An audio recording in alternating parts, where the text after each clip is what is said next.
Hey, welcome on in, guys. Tobin here with you, and thanks for checking out the channel. Hope you're doing well out there. If you guys could subscribe, that'd be great. Appreciate you stopping by. Also, watch the Tobin and Leroy show, which is weekdays, 10 a.m. to 2 p.m. You could watch that on 560 WQAM's YouTube page. I always link that in the description. So, appreciate your support for everything, guys. Miami Heat, of course, in the midst of their offseason. Eastern Conference and Western Conference finals going on. New York Knicks down 0-2. Losing both of them in the Mecca. Yeah, listen, as I told you on the radio show, I didn't think this was going to go swimmingly for the New York Knicks. It is not so far.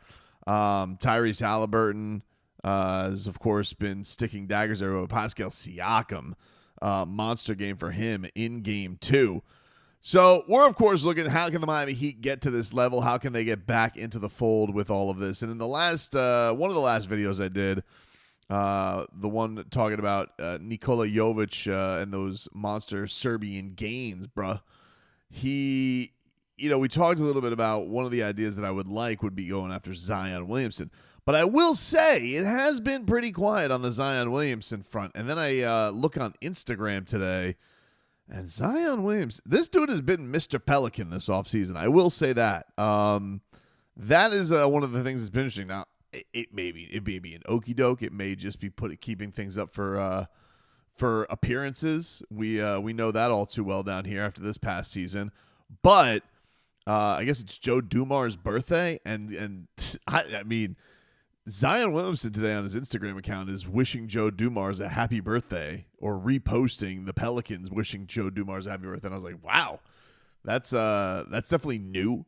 So just to keep an eye on, I don't even know, Zion's kind of one of those interesting projects that's out there. I don't know if he is even available. It has felt pretty quiet on that front. He did represent them at the draft lottery. None of this is final. He could still, go to ownership and be like, I don't know. And that is why, we got to keep an ear out, an eye out for all things that are out there with this team. Also, another guy we haven't really talked about, maybe the Heat want to tap into, a little Panthers magic. And the Panthers, they're basically little Finland. And there is a certain former All-Star who is on kind of a go-nowhere team in Utah that, that was kicked around a little bit last year with Lauri Markkanen. There was a whole question of his extension. Now that whole purgatory year is over for him. The draft lottery did not go their way, so it's possible that has an influence on where they want to go. But it'll be interesting. Now, he does have a hefty deal that he just signed, of course, and that plays into it. But I did wonder with Finland is having a sports moment right now because Dallas in the Western Conference, the Dallas Stars, They also have a lot of Finns on their team. I mean, not as good as the Panthers Finns, but pretty good Finns nonetheless. So I was just like, I wonder if the Heat get in on that, if that's an avenue of looking at Lauri. But I would imagine, that would move Bam back to the 4 essentially, and he's offensively skilled. I mean, he had some firepower, but obviously they had a really, really bad year last year. So that's another one where I'm like, I'll see what's kicked around those tires. A lot of mock trades that are out there right now. There's another one that was Lakers oriented. I don't understand the obsession with the Lakers Heat trades that have been going on because Austin Reaves, this was one that got put out there. This was from Lakers Heat fan side. I saw this on Heat SI. The Heat would get Austin Reaves, Gabe Vincent would return, and Maxi Kleber. And the Lakers, they would get Andrew Wiggins, Khalil Ware, and Jaime Jaquez Jr. And I feel like this is the second Austin Reaves Heat mine. Now, the last one had Bam Adebayo going to the Lakers. This one has Khalil, and Jaime would go back to L.A. I just, look, this is nothing as a shot at Austin Reaves or anything like that. I just feel like, and I don't mean to do, CAWB for CAWB, but, the Miami Heat, have their go-to scorer in the backcourt with Tyler Hero. I don't really understand bringing in Austin Reaves, who you're going to also have to pay, who also, didn't have a fantastic playoffs. I don't really get that move or why the Heat would even entertain it. Now, I did see some rumblings about maybe some frostiness with LeBron James and the Lakers front office. Could there be something in that regard where, like, if LeBron really didn't want to stick it out with the Lakers, that he has his swan song ending in Miami? Oh. I mean, like, look, it's been interesting because this whole year went a little viral for that. I heard Dwayne Wade this past week was on Part of My Take. He was talking about the LeBron cookies thing, and obviously that went viral. I think, was that on Carmelo's podcast originally that he told that story? That put everybody up in arms. How could Pat Riley take the cookies? But it was notable this week as we get closer to the draft season, and we will get more into draft picks, I promise, guys. We'll be hosting the draft show coming up for 5-6 WQAM in June. But it was noticeable. Pat Riley was in LA this past week at the Rich Paul Clutch Sports Combine for their draft guys. It was noticeable to see that all of a sudden, maybe conversations were had. And we know the Clutch client the Heat have on their roster is Alec Burks.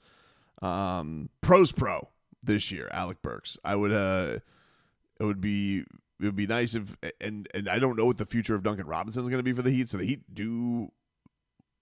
are going to need some shooting, whether they get it in the draft, find an undrafted guy. Because one of the things with a lot of the G League guys, they don't really have a guy who's a sniper from downtown. Like, they got some interesting, fun players, but they don't have that guy who's just going to sit in there. Okay, can you hit open looks? Can you be our Strus? Can you be our Robinson? There's not really one of those guys of the main guys you hear about. They all kind of have different superpowers that make them special and that they bring into the fold.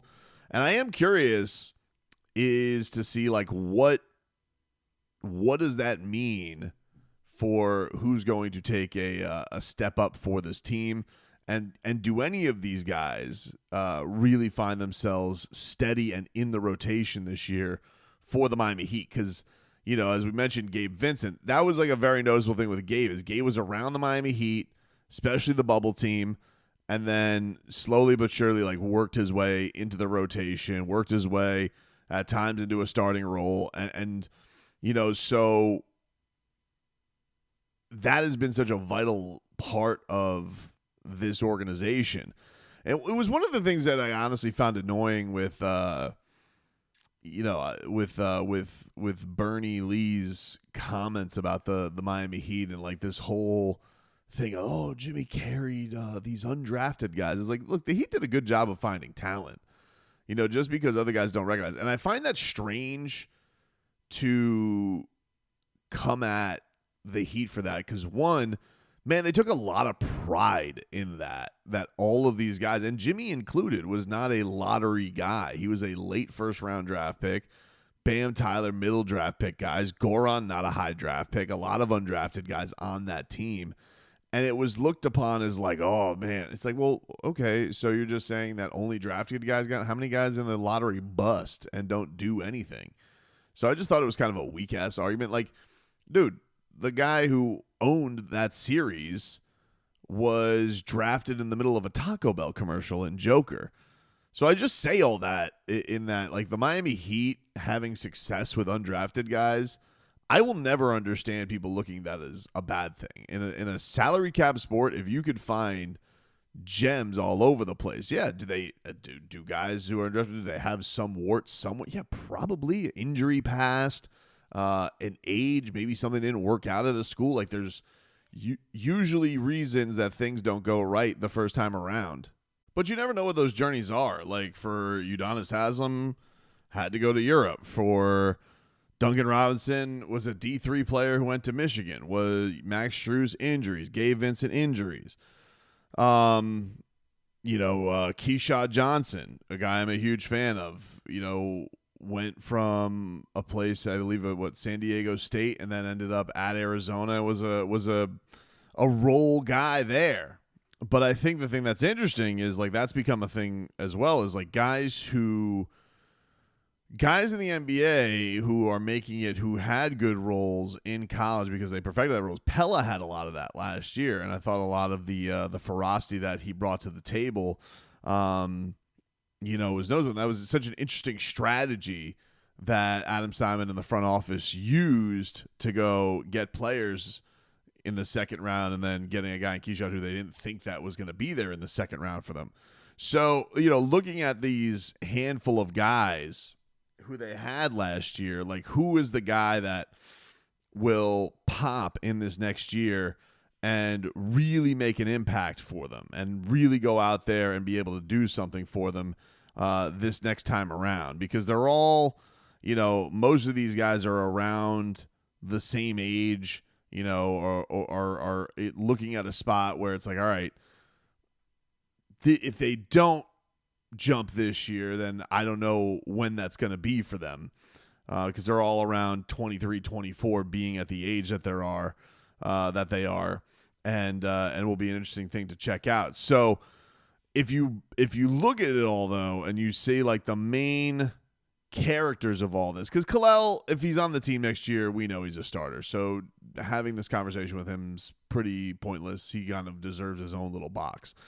Pelle was able to kind of get into the mix later on in the season after having some early success with the team, dealt with some injuries, a couple of fluke things that got him. But I think the thing with Pelle that was just so exciting is a lot like Jaime did his rookie year. Pelle was just one of these guys that just felt like he was in right place, right time. From his standpoint, I guess the one knock that you'd have against him is, he's not like the best shooter in the world, but man, he just brings an intensity all over the place.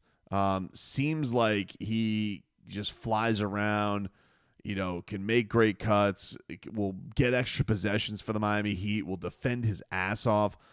And I think that's the thing that's encouraging for him, is that he's going to have a role, I'd imagine, next year that's going to grow even more. While you can't expect everybody on this team is going to be like grow into a knockdown shooter. I know that's what everybody probably wants. It's not necessarily his bag. He's almost like a TJ McConnell in that like he probably flourishes smoother more in that mid range than he does shooting it from downtown. It's not that he can't, like he can nail shots every now and then. He wasn't awful at shooting. He was about 34% this year. But I don't necessarily know that that's going to be his strategy. Isaiah Stevens is an interesting one for sure, but I don't necessarily know where his role is on the team. Like I don't understand where he would crack things, because if you want to talk about like everybody's looking for the pure point guard and the guys who can really set up, man, we saw a lot of that ability in the summer league, and we saw a lot of that ability in him for this squad, and that he is a playmaker for his teammates. Even in the G League this year with his 17 games, he averaged about 11 assists a game, so he was averaging 13 points, 11 rebounds this year. Not a hard fall off from what he was able to do with his time with the team that ended up winning the summer league championship. I just look at all of the guards. If we bring it back, like it feels like he's not going to get a crack if he does, unless Davion Mitchell leaves, because you're looking at a backcourt currently that has, Tyler, Davion, Pelle, and figure out the rest. I don't necessarily know, who knows what's going to happen with Terry in his future. Drew Smith is going to probably end up coming back. I don't know what that's going to be like off an Achilles. But I think the thing that he has as a superpower for anybody else is like, this is the guy where, as opposed to the next guy we're going to talk about, like he is he flourishes with setting up his teammates and getting guys in the right spot. Now, will the Heat trust him to do that? Can he defend? Because he's not very big. Is there some ability to trust somebody like that who's, listed at 6 foot, under 200 pounds? Can somebody like that who's not all world dynamic, can that still flourish? It's probably a big trek up for him. It probably is a big trek up for him, but having somebody of that unselfish nature is certainly a fun thing to have around the team as well. A guy like Josh Christopher, I think everybody was looking at Josh Christopher this year and wondering, like, should he have gotten more of a shot? Was there a time where Josh Christopher really deserved to go out there and get some kind of burn with the Miami Heat? He averaged over 26 points with Sioux Falls this year. He was absolutely outstanding in the summer league. We know that. This is a guy who DM'd Udonis Haslem to get into the Heat organization, so that certainly means a lot to him. The Heat are bereft of natural offensive scorers, and I just think for him, the opportunities were few and far between. Like, there just never was a time where they're like, yeah, you know what? Let's have a Josh Christopher night and let's see what he can go do and put him out there. I think that if you see, you see what he's capable of on some of these basketball, you're like, man, this guy looks like he's got all of the offensive repertoire. Fun guy to watch work out pregame, and I think is one of those that if you came out of this year, I would have liked to know, like, did they have anything there that is gonna be there? But, the thing that's interesting with Josh is he's different from all of these guys. One, he's turning 24 in the middle of the season. So he's coming into a season where, he's still one of the younger ones out of all these. He was a first-round pick, so he is a guy, like, for everybody who wants pedigree, this is a guy with a little bit of pick pedigree. This is not like some unearthed gem. If anything, he's trying to really revitalize his career in a different standpoint.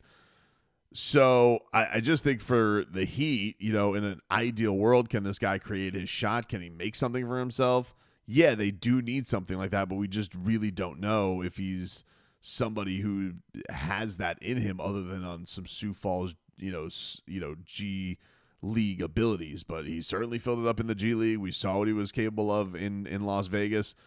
So that's another one where, could he be around next year? Yeah, for sure. I don't think that this is like pull the plug on him. I think that because of his scoring ability being where it's at, like, I probably like his chances a little bit more than somebody like Isaiah Stevens. He's got a little bit more of the prototype guard body of being 6'4", over 200 pounds, doesn't physically feel like he'd be overwhelmed. And I think the thing they love about Josh is, man, like, yeah, he's kind of been all in on trying to crack this Heat organization. So he's another one that's gonna be fascinating to check out. But I don't think that we came out of this year with more answers. The final guy is the guy I think everybody knows that I'm really excited to see what he can do, and that's Keshad Johnson.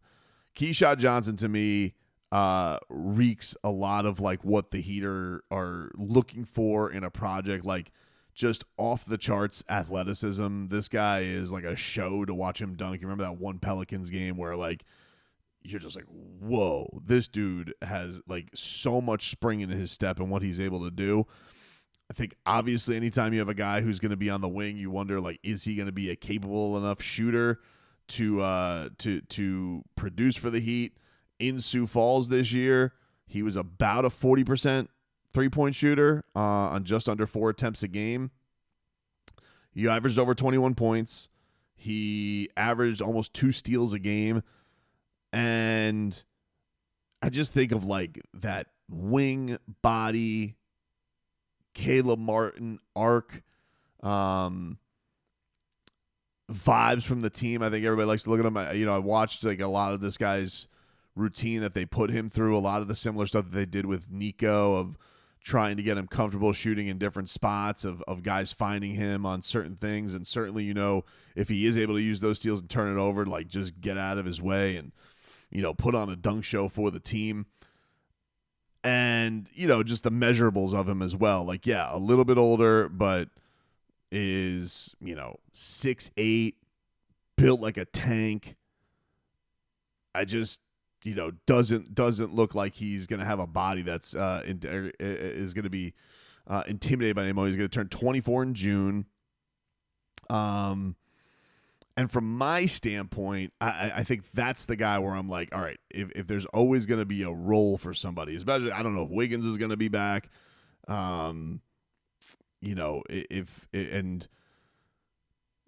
what does the future hold for like Haywood Highsmith as far as sticking around? Like, they're going to need somebody to fill that void eventually. And I think that's one of those things. You're always going to need somebody like him in all the talented wings that you have in the league. You're going to need somebody. Like, his defense is going to have to be top notch. I don't know about his abilities to stay in front of guys and be able to absolutely smother them. We haven't seen it enough. But I think, like, you think that he'd have all the tools that are there. Certainly looks like he can be aggressive at, like, finding the ball and jumping past lanes and getting out on the run and making things happen. And so I think, like, Pelle's going to obviously grow, but I think it's his fellow Arizona Wildcat brethren who, to me, it would speak logically that he's going to find himself with more minutes next season. I think that's probably a logical way to go. I mean, it's of course all of this is a little bit in flux because we don't know who's getting traded. We don't know who's going to be there. I'm just kind of basing it on just natural trajectory and projections of where they were last year, what they saw, the work they're putting into these guys, and who really logistically could find themselves. And I think, the backcourt can be a little bit tough because there's already established guys there. But if you're a wing who can defend and they can throw bodies at you, and obviously has the athleticism that he has, if he is a capable shooter, to me, he's the interesting one to look out for next year. That's the one that I'm excited to see where he goes from here.